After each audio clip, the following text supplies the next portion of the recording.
नेमके आणि काय त्यांचं म्हणणं आहे? काल तुम्ही बघितलं असाल की सन्माननीय राजसाहेबांचा इंटरव्ह्यू प्रेस कॉन्फरन्स पण होती. त्यानंतर आम्ही ते पत्रक घेतले आणि आज सर्व शाळांमधून पत्रक देणार आहोत. आज प्रथम आम्ही इथे आलो. हे बालभारतीचं म्हणजे पाठ्यपुस्तकाचं बुक भंडार इथे आहे.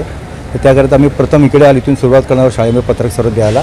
ह्या ठिकाणी जे छापावून पुस्तकं येणार आहेत हिंदी इत्यादी पुस्तकं तिथे येणार आहेत ती त्यांना आम्ही निवेदन दिलेलं आहे की तुम्ही ते पुस्तक इथे घेऊ नका. तर तुम्ही पुस्तक इथे आणलं ह्या डेपोमध्ये आणि तुम्ही बाहेर पडलं तर बाहेर आम्ही ती गाडी तुझी अडवू आणि ते पुस्तक आम्ही फाडू.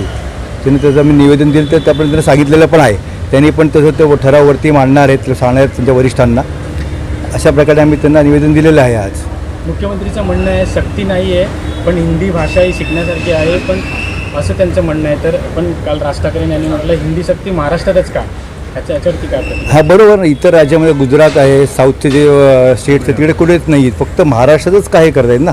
आणि मराठी जी आमची राज्यभाषा आहे ती तर एक कंपल्सरी आहे. इंग्लिश एक नॅशनल लँग्वेज म्हणजे जगाची एक लँग्वेज म्हणून ती एक आहेच. मग हिंदी कशाला? 5वी नंतर हिंदी तर आहेच. आम्ही पण सर्व हिंदीमध्ये शिकलेलोच आहोत 5वी नंतर आणि हिंदी सगळ्यांना चांगली येते. मग तुम्ही का अटास करता की पहिली बाजू हिंदी शिकलं पाहिजे म्हणून? त्यांना शिकायचे शिकतील ना. उगाच फक्त हिंदी लादायची आहे म्हणून तुम्ही करताय का हे आमच्यावरती? म्हणून आमचा मनसेचा विरोध आहे ह्या गोष्टीला. कुठे ना कुठे षडयंत्र करण्याचा प्रयत्न भाजपचं होता असं आपल्याला वाटतं. नक्कीच हा षडयंत्रच आहे की हिंदी या मुंबईवरती लादायची आहे, महाराष्ट्रावरती लादायची आणि या जी मराठी माणसं आहेत त्यांना नुसतं मराठी ते बोलतातच पण हिंदी पण त्यांनी बोलावं याकरता ती सक्ती करत आहेत. तर ती आम्हाला नको आहे.